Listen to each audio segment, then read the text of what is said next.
Hello everyone, I am Sonam. Welcome back to my YouTube channel Apna Vidyalaya. आज के इस video में हम आप सभी को बताएंगे बोर्ड परीक्षा में कॉपी कैसे लिखे। अगर आप भी चाहते हो इस बार बोर्ड एग्जाम में 95% लाकर एक टॉपर स्टूडेंट बनना, तो सबसे पहले आप सभी को बोर्ड एग्जाम में कॉपी लिखने का सही तरीका पता होना चाहिए। यानी एक टॉपर स्टूडेंट अपनी बोर्ड एग्जाम की कॉपी को किस तरह से लिखता है जिससे उसको टीचर 100 में 95% अंक देते हैं और वो एक टॉपर स्टूडेंट बन जाता है। तो यहाँ पे हम आप सभी को बोर्ड एग्जाम में कॉपी लिखने का सबसे सही तरीका और सबसे बेस्ट तरीका बताएंगे, जिसे देखकर टीचर आपको पूरे के पूरे नंबर देंगे। यहाँ पे हम आप सभी को ये जो बोर्ड एग्जाम की पेपर है, ठीक है, इसमें जितने भी क्वेश्चन आते हैं आप सभी को उसका आंसर अपने बोर्ड एग्जाम में कैसे लिखना है, ठीक है। जैसे गद्यांश, पद्यांश, जीवन परिचय या निबंध आपको किस तरह से लिखना है जिससे देखकर टीचर आपको पूरे के पूरे नंबर दे।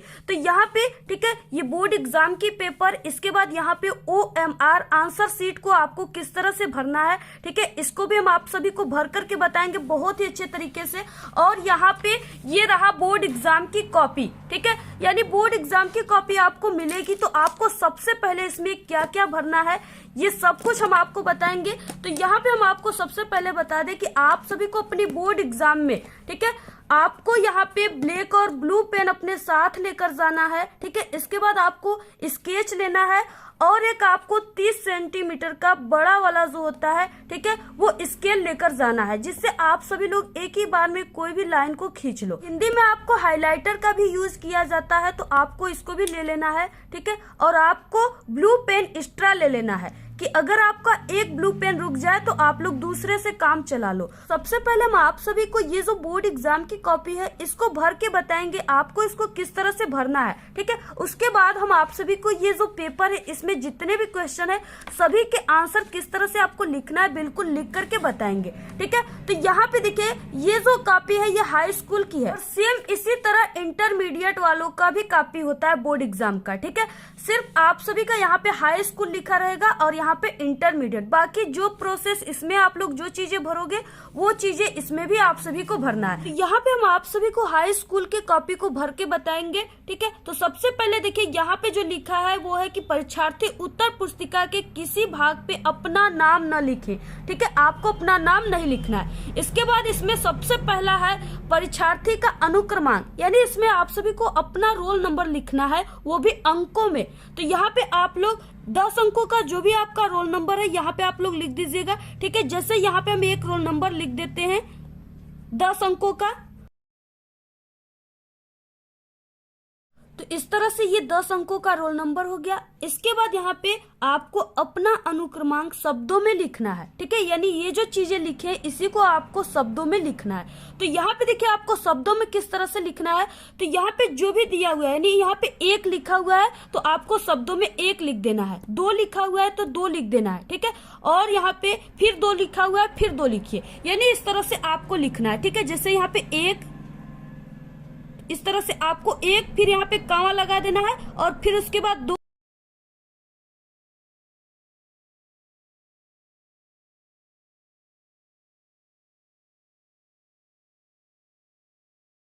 ठीक है। तो इस तरह से आपको शब्दों में लिख देना है। इसके बाद इसमें विषय आप लोग जिस सब्जेक्ट का पेपर दोगे, तो यहाँ पे हिंदी का, तो आपको इस तरह से हिंदी लिख देना है।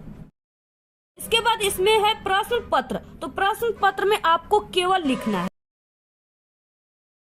इसके बाद यहाँ पे देखिए प्रश्न पत्र पर अंकित संकेतांक, ठीक है, इसमें आपको क्या भरना है, तो यहाँ पे आपका जो हिंदी का पेपर है, ठीक है, यहाँ पे आप सभी को 802 AC दिया हुआ है, ये जो है ये संकेतांक है प्रश्न पत्र पर। तो आपको यही चीजों को इस बॉक्स में लिख देना है। इसके बाद यहाँ पे परीक्षा का दिन, ठीक है, आप लोग जिस दिन पेपर दे रहे हो वही आपको दिन लिख देना है। तो यहाँ पे हम सोमवार लिख देते हैं। यहाँ पे परीक्षा तिथि एवं पाली, ठीक है, आप लोग जिस तिथि को दे रहे हो एग्जाम वही डेट आपको यहाँ पे लिख देना है। तो यहाँ पे हम लिख देते हैं 16/2/2023। इसके बाद यहाँ पे पाली लिखा हुआ है, ठीक है। तो अगर आप लोग हाई स्कूल वाले हो तो आपको प्रथम पाली में जाना है यानी सुबह, और अगर आप लोग इंटरमीडिएट वाले हो तो आप सभी को यहाँ पे द्वितीय पाली लिख देना है, ठीक है। तो यहाँ पे हम हाई स्कूल का भर रहे हैं तो यहाँ पे प्रथम पाली हो जाएगा। इस तरह से आपको लिख देना है।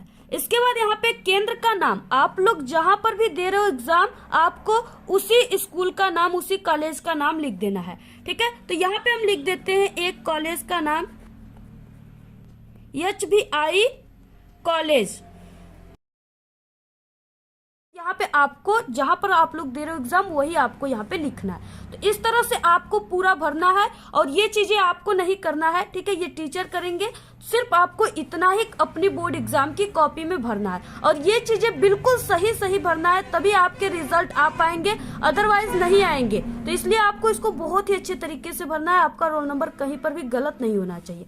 इसके बाद हम आप सभी को बताएंगे कि अब आपको किस तरह से लिखना है। इस बार जो आप सभी के बोर्ड एग्जाम में, ठीक है, 20 नंबर का बहुविकल्पी क्वेश्चन आ रहा है, उसका आंसर आप सभी को OMR आंसर सीट पे देना है। तो यहाँ पे आपको इसको किस तरह से भरना है हम आप सभी को इसको लास्ट में भर के बताएंगे। सबसे पहले हम आप सभी को बोर्ड एग्जाम में किस तरह से आपको सब्जेक्टिव क्वेश्चन लिखना है ये बताएंगे, ठीक है, और इसको लास्ट में बहुत ही अच्छे तरीके से बताएंगे। आप लोग इस वीडियो को बिना स्किप किए देखिए, तभी आपको समझ में आएगा। यहाँ पे देखिए, सबसे पहले आप सभी के पेपर में यहाँ पे निम्नलिखित गद्यांश पे आधारित 3 प्रश्नों का उत्तर दीजिए, ठीक है। यानी यहाँ पे आपको गद्यांश को कैसे सॉल्व करना है। तो आपको किसी भी क्वेश्चन का आंसर लिखने से पहले सबसे पहले आप सभी को अपनी बोर्ड एग्जाम की कॉपी में लाइनिंग करना है, ठीक है, पाई खींचना है, और उसके बाद आप सभी को प्रश्न नंबर डालना है। इसके बाद आपको किसी भी क्वेश्चन के आंसर को लिखना है। तो यहाँ पे आपको इस तरह से स्केल से, ठीक है, यहाँ पे आपको लाइनिंग कर देना है। के बाद आप सभी को, ठीक है, यहाँ पे ऊपर से एक लाइन ये छोड़ने के बाद यहाँ से लिखना है प्रश्नोत्तर संख्या। तो यहाँ पे लिख देते हैं,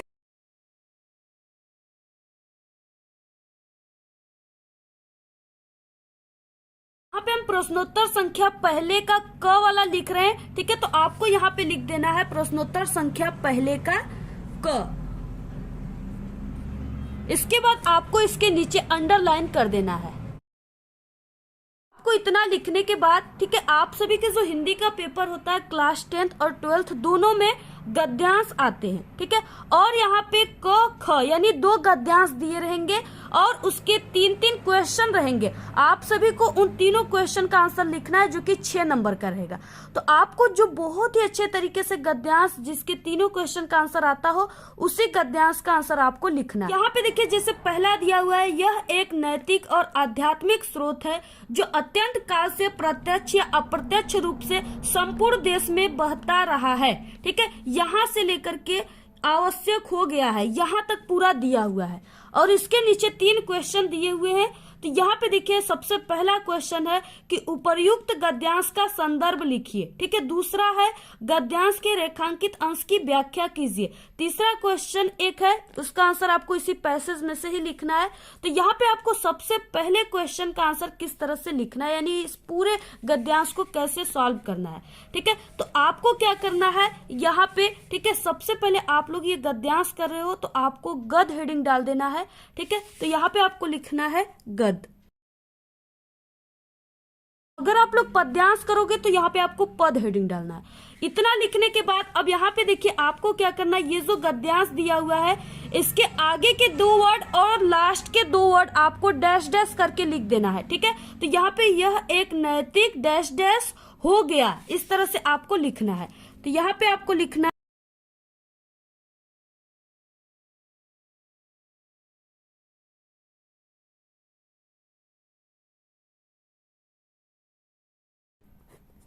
तो इस तरह से आपको लिख देना है, ठीक है। इससे आप सभी के जो टीचर कॉपी चेक करेंगे उनको पता चल जाएगा कि आप लोग कौन से गद्यांश का आंसर लिखे हुए, ठीक है। ये एक संकेतांक होता है, संकेत। इसके बाद देखिए, इसमें पहला क्वेश्चन था संदर्भ लिखने के लिए, तो आपको यहाँ पे पहला लिख देना है, ठीक है, और यहाँ पे हेडिंग डाल देना है संदर्भ। और इसके नीचे अंडरलाइन कर देना है। तो यहाँ पे देखिए संदर्भ लिखने के लिए, ठीक है, आप सभी को ये जो गद्यांश दिया हुआ है इसको पहचानना होगा कि ये किस पाठ का है और इसके लेखक कौन है, यही लिखा जाता है संदर्भ में। तो यहाँ पे आपको संदर्भ हेडिंग डालने के बाद यहाँ पे लिखना है प्रस्तुत गद्यांश। ठीक है, आप लोग गद्य को सॉल्व कर रहे हो, गद्यांश को, इसलिए यहाँ पे गद्यांश लिखेंगे। तो प्रस्तुत गद्यांश हमारी पाठ्य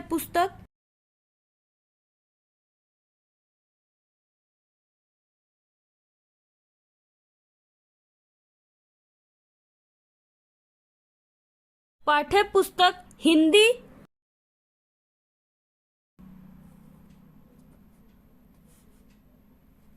ठीक है। तो यहाँ पे आपको हिंदी को ब्लैक पेन से लिखना है और यहाँ पे जिस तरह से हमने कांवा लगाया है उस तरह से आपको कांवा भी लगा देना है। ठीक है, इतना लिखने के बाद यहाँ पे आपको लिखना है गद्य खंड में संकलित,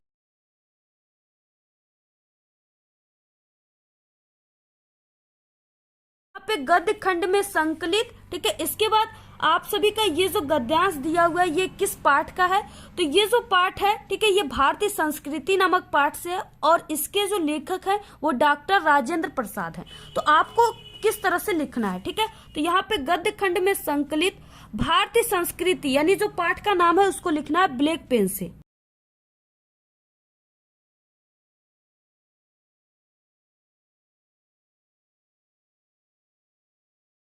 भारतीय संस्कृति नामक पाठ से लिया गया है।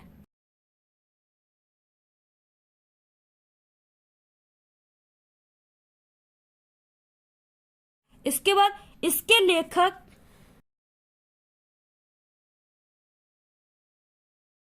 तो इसके लेखक कौन है, डॉक्टर राजेंद्र प्रसाद। ठीक है, तो आपको ब्लैक पेन से लिखना है कांवा में,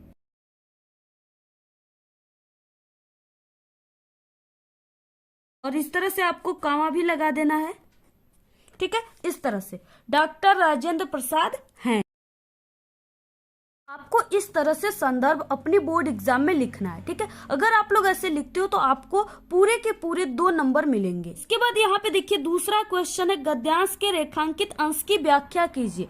तो यहाँ पे देखिए जो रेखांकित अंश है यानी इसमें किस चीज का आपको व्याख्या करना है। ठीक है, तो यहाँ पे देखिए ये जो दिया हुआ है गद्यांश, यहाँ पे जितने भी वर्ड के नीचे इस तरह से अंडरलाइन दिए हुए हैं सिर्फ आपको उतने का ही व्याख्या करना है। ठीक है, आपको इतने बड़े जो गद्यांश है इसका व्याख्या नहीं करना है, सिर्फ आपको, तो यहाँ पे देखिए हमने दिया यानी यहां से लेकर यहां तक के जो वर्ड है इसके नीचे अंडरलाइन है तो सिर्फ आपको उसी का व्याख्या करना है। तो यहाँ पे आपको हेडिंग डाल देना है रेखांकित अंश की व्याख्या। ठीक है, यहाँ पे आपको हेडिंग डाल देना है। यहाँ पे दूसरा क्वेश्चन को कर रहे हैं तो यहाँ पे आपको दूसरा लिख देना है, इसके बाद रेखांकित अंश की व्याख्या इस तरह से ब्लैक पेन से हेडिंग डाल देना है। ठीक है, इसके बाद देखिए आपको शुरुआत कैसे करना है, तो यहाँ पे लिखना है प्रस्तुत पंक्ति में लेखक।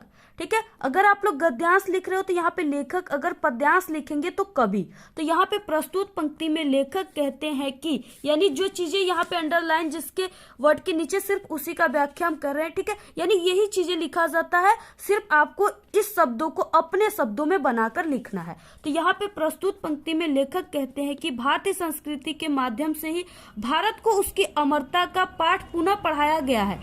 इन्हीं के मूर्त रूप ने, ठीक है, परतंत्रता के परिणाम स्वरूप निराशा से मुरझाए हुए मन में आशा रूपी ऊर्जा का संचार किया है। हमारी सूख चुकी हड्डियों को अमृत तत्व की स्मृति दिलाकर उसमें नई मज्जा प्रदान किया है। ठीक है, या की है। तो इस तरह से आपको रेखांकित अंश की व्याख्या करना है। इसके बाद देखिए तीसरा क्वेश्चन है लेखक ने गद्यांश में क्या संदेश देना चाहा। ठीक है, तो आपको यहाँ पे तीसरा लिख देना है और इसका आंसर जो है आपको इसी पैसेज में से, यानी ये जो यह से लेकर के, ठीक है, बहता रहा, ये पूरा इसका आंसर है, लेकिन आपको इसको अपने शब्दों में लिखना है। तो यहाँ पे तीसरा लिखने के बाद लेखक यह संदेश देना चाहता है कि हमें भारतीय संस्कृति में विद्यमान स्रोतों से प्रेरणा लेकर जीवन को सफल बनाना चाहिए। तो इस तरह से आपको लिखना है। सिर्फ इतना ही, आपको 2 नंबर का क्वेश्चन है तो इतना ही लिखना है। आपको पूरे के पूरे 6 नंबर मिलेंगे, ये मेरी 100% गारंटी है, अगर आप लोग इस तरह से गद्यांश को सॉल्व करते हो तब। यहाँ पे देखिए जो 6वें नंबर का क्वेश्चन है इसमें जीवन परिचय लिखने के लिए कहा है। ठीक है, यहाँ पे क्वेश्चन है दिए गए लेखकों में से किसी एक का जीवन परिचय लिखते हुए उनकी एक प्रमुख रचना का उल्लेख कीजिए। ये 5 नंबर का क्वेश्चन है। ठीक है, 3 नंबर आपको जीवन परिचय पर, 2 नंबर रचना पे मिलेंगे। तो यहाँ पे 3 दिए हुए हो उसमें से आपको किसी एक पर लिखना है। तो यहाँ पे हम आपको जयशंकर प्रसाद का बताएंगे लिखकर। तो यहाँ पे आपको सबसे पहले नंबर लिख देना है प्रश्नोत्तर संख्या 6 का क, ठीक है। इसके बाद आप लोग जिस कवि या लेखक का कर रहे हो यहाँ पे आपको लिख देना है। तो दूसरे नंबर पे जयशंकर प्रसाद थे, तो यहाँ पे आपको जयशंकर प्रसाद लिख देना है। इसके बाद यहाँ पे जीवन परिचय हेडिंग डालना है। इसके बाद यहाँ पे आपको एक बॉक्स बना लेना है, ठीक है। यानी ये जो बॉक्स बनाकर लिखना होता है ये टॉपर स्टूडेंट का, ठीक है, लिखने का तरीका है। यानी इसी तरह से लिखते हैं और इसी बॉक्स को ही देखकर टीचर आपको नंबर देते हैं। तो यहाँ पे आपको इस बॉक्स में संक्षिप्त परिचय लिखना है। इसके बाद आप लोग जिस कवि या लेखक का लिख रहे हो उसका नाम लिखना है, जन्म स्थान, ठीक है। तो यहाँ पे जयशंकर प्रसाद, जन्म स्थान 1889 ईस्वी, ठीक है, काशी वाराणसी, पिता का नाम देवी प्रसाद, रचनाएं कामयानी, लहर, झरना, और इनकी मृत्यु 1937 ईस्वी में। जितना भी इस बॉक्स में लिखे हो सिर्फ टीचर यही देखते हैं, ठीक है। और इसी बॉक्स में जितना चीजें लिखे हो उसी से यहाँ पे जीवन परिचय देखिए आपको किस तरह से लिखना है, शुरुआत कैसे करना है। तो यहाँ पे जीवन परिचय, जयशंकर प्रसाद का जन्म काशी के एक प्रतिष्ठित वैश्य परिवार में सन 1889 ईस्वी में हुआ था। इनके पिता का नाम देवी प्रसाद था तथा माता का नाम मुन्नी देवी था। बचपन में ही पिता की मृत्यु हो जाने के कारण जयशंकर प्रसाद की प्रारंभिक शिक्षा घर पर ही हुई। घर पर ही इन्होंने हिंदी, संस्कृत, ठीक है, उर्दू, फारसी भाषा का गहन अध्ययन किया। इनका बचपन तो सुख में बीता किंतु बाद में इनको अत्यधिक कठिनाइयों का सामना करना पड़ा, ठीक है। इनका जीवन बड़ा ही संघर्षशील था। अल्पावस्था में ही क्षय रोग से ग्रस्त होकर सन 1937 ईस्वी में ये स्वर्ग सिधार गए। लास्ट में आपको इनकी कुछ रचनाएं लिख देना है, ठीक है, कामयानी, लहर, तितली इत्यादि। आप लोग इस तरह से अपनी बोर्ड एग्जाम में जीवन परिचय लिखते हो तो आपको पूरे के पूरे 5 नंबर मिलेंगे, ठीक है। इसी तरह आपको कभी कभी लिखना है। बात देखिए इस पेपर में सबसे लास्ट क्वेश्चन है 9 नंबर वाला क्वेश्चन, ठीक है, जो कि सबसे अधिक नंबर का है। वो है निबंध लिखने के लिए, ठीक है। तो यहाँ पे निम्नलिखित में से किसी एक विषय पर निबंध लिखिए।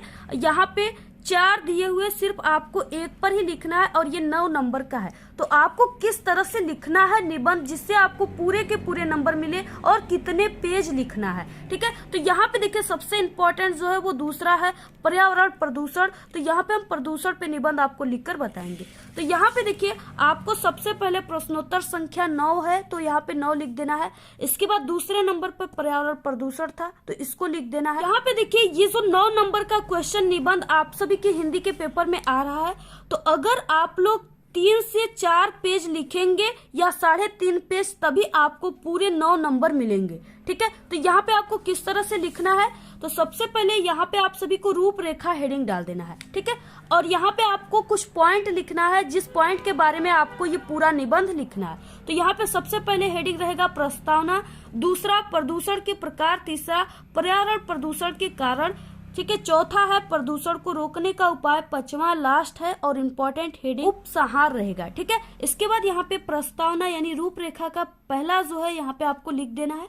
और प्रस्तावना में आप लोग जिस टॉपिक पे लिखते हो उसके बारे में उसका अर्थ क्या है उसको लिखा जाता है। तो यहाँ पे देखिए प्रस्तावना में लिखना है विश्व में तेजी से बढ़ती जनसंख्या पर्यावरण प्रदूषण का कारण है, ठीक है। प्रदूषण का अर्थ स्वच्छ वातावरण में ही जीवन का विकास संभव है। इसके बाद यहाँ पे प्रदूषण का जो अर्थ है उसको ब्लैक पेन से लिखना है। अपने आसपास का वातावरण दूषित हो जाना ही पर्यावरण प्रदूषण या प्रदूषण कहलाता है, ठीक है। तो यहाँ पे ये जो चीजें हैं ये आपको लग रहा है कि ये काफी इंपॉर्टेंट है, तो आप लोग यहाँ पे हाइलाइटर का यूज भी इस तरह से कर सकते हो, ठीक है, जिससे टीचर की नजर इस पे पड़ेगी और वो देखेगा कि आपने बहुत ही अच्छे तरीके से लिखा हुआ है, अर्थ वगैरह सब कुछ, तो वो आपको पूरे के पूरे 9 नंबर देगा, आपका एक भी नंबर नहीं कटेगा, ठीक है। और इस हाइलाइटर का यूज आप लोग जीवन परिचय पर भी कर सकते हो, जैसे यहाँ पे हमने जीवन परिचय में किया हुआ है, ठीक है। इसके बाद आप सभी को यहाँ पे प्रदूषण के प्रकार हेडिंग डालना है। प्रदूषण के प्रकार में आप सभी को जितने प्रकार के होते हैं इस तरह से जैसे हमने लिखा है इस तरह से लिख देना है, ठीक है। आप लोग स्क्रीनशॉट ले सकते हो। इसके बाद जो भी प्रदूषण के प्रकार हैं उसको आपको इस तरह से हेडिंग डालकर उसके बारे में इस तरह से लिख देना है, ठीक है। इसके बाद जल प्रदूषण, ध्वनि प्रदूषण, यानी ये तीनों प्रदूषण जो है इसके बारे में आपको हेडिंग डालकर इस तरह से लिख देना है। आप लोग स्क्रीनशॉट ले लीजिए और इसको लिखने की प्रैक्टिस कीजिए और इस तरह से इसको नोट पे लिख लीजिए। बाद यहाँ पे प्रदूषण के कारण, ठीक है, इसमें आपको यहाँ पे इतना लाइन लिखना है। इसके बाद एक लाइन छोड़ने के बाद नेक्स्ट हेडिंग प्रदूषण को रोकने का उपाय, ठीक है। इसके बाद यहाँ पे लास्ट हेडिंग है उपसंहार, आपको ये जरूर लिखना है, इसी को देखकर आपको टीचर पूरे के पूरे नंबर देते हैं। और उपसंहार में आपको यानी ये जो आप लोग जिस टॉपिक पे निबंध लिख रहे हो उसमें आप सभी को अपना विचार देना होता है। यहाँ तक आपको लिख देना है, ठीक है। जो उपसहार का आधा बचा था लाइन उसको आपको नेक्स्ट पेज से, अगर वहाँ पे जगह नहीं तो इस तरह से लिख सकते हो। इस तरह से आपको पूरा सब्जेक्टिव क्वेश्चन करने के बाद, जैसे हमने आपको बताया, ठीक है, इसके बाद आप सभी को OMR आंसर शीट यहाँ पे किस तरह से भरना है आप सभी को ये हम बताएंगे। तो यहाँ पे देखिए, जैसे यहाँ पे पहला क्वेश्चन है दिया हुआ है, निम्नलिखित कथनों में से कोई एक कथन सही है उसे पहचान कर लिखिए, ठीक है। तो यहाँ पे 4 ऑप्शन दिए हुए, जो ऑप्शन राइट है, जैसे यहाँ पे इसमें से ऑप्शन तीसरा यानी ग वाला ऑप्शन राइट है, रंगभूमि मुंशी प्रेमचंद्र का उपन्यास है। तो आपको इसको OMR आंसर शीट पे कैसे लिखना है, ठीक है, जिससे वो आपका गलत ना हो, पूरा का पूरा सही, जो कंप्यूटर चेक करे वो सही करे, ठीक है। तो यहाँ पे देखिए, जैसे यहाँ पे 4 ऑप्शन दिए हुए हैं, तो आपको क्या करना है, इसमें से ऑप्शन ग राइट है, तो यानी यहाँ पे सी वाला ऑप्शन राइट है। तो आपको OMR आंसर शीट भरते समय आपको सिर्फ ब्लैक और ब्लू पेन का ही यूज करना है, ठीक है, काला नीला डार्ट पेन का यूज करना है। और जब भी आप लोग इस गोले को भर रहे हो तो आपको इसको पूरे तरीके से भरना है, इसको आधा नहीं भरना है, नहीं इसको कट पिट करना है, नहीं इसको गलत हो गया तो व्हाइटनर का यूज करना है, ठीक है। आपको जो ऑप्शन सही है उसको बहुत ही अच्छे तरीके इस तरह से भरोगे, तभी वो कंप्यूटर से ये चेक होगा, तभी वो कंप्यूटर आपका ये लेगा, ठीक है। तो इस तरह से आपको पूरे क्वेश्चन को, जितने भी इसमें दिए हुए पूरे क्वेश्चन को आपको इसी तरह से, ठीक है, लिख लेना है। इस पेपर को हमने बताया हुआ है, अगर आप लोग देखना चाहोगे तो आप लोग मॉडल पेपर बताया वहां से आप लोग इस पेपर को देख सकते हो, ठीक है। अगर आप लोग इस तरह से अपनी बोर्ड एग्जाम में कॉपी लिखते हो तो आपको 100 में 95% टीचर खुश होकर देगा, ये मेरी 100% गारंटी है। I am a टॉपर, ठीक है। तो इसी तरह से अगर आप लोग लिखोगे तभी आपको पूरे के पूरे नंबर टीचर देंगे और आप लोग बोर्ड एग्जाम में एक टॉपर स्टूडेंट बनेंगे इस बार। तो आज के इस वीडियो में सिर्फ इतना ही। आप लोग इस वीडियो को अपने सभी दोस्तों में शेयर कीजिए, ठीक है। आपको जिस टॉपिक पे वीडियो चाहिए आप लोग जरूर कमेंट करके बताइए। और अगर आप सभी लोगों का किसी भी सब्जेक्ट का क्लास 10th या 12th अभी तक बोर्ड एग्जाम की तैयारी नहीं हुई है और आप लोग बोर्ड एग्जाम में पास होना चाहते हो तो हमारे इसी वीडियो के लास्ट में आपको 4 वीडियो देखने को मिलेंगी, ठीक है। उसमें आप सभी को क्लास 10th और 12th के सभी विषय में बिना पढ़े पास होने की ट्रिक हमने बताया हुआ है। आप लोग वहां से उस ट्रिक को देख लीजिए, ठीक है। आप लोग बोर्ड एग्जाम में पास ही नहीं बल्कि एक अच्छे नंबर लाएंगे। तो कोई भी सब्जेक्ट हो, मैथ, इंग्लिश, हिंदी, ठीक है, पूरे सब्जेक्ट में पास होने की ट्रिक है, आप लोग वहीं से देख लीजिएगा। और टेलीग्राम चैनल को जरूर ज्वाइन कीजिए आप लोग, उसका लिंक आपको इस वीडियो के डिस्क्रिप्शन में मिल जाएगा। आज के इस वीडियो में इतना ही। आपको वीडियो कैसा लगा? अगर वीडियो पसंद आए तो एक बड़ा सा लाइक कर दे, चैनल पे न तो सब्सक्राइब करके बेल आइकन को जरूर प्रेस कर दे। आप लोग इस वीडियो को सभी दोस्तों में प्लीज शेयर कीजिए, कमेंट करना बिल्कुल ना भूले। Thanks, all the very best, bye bye.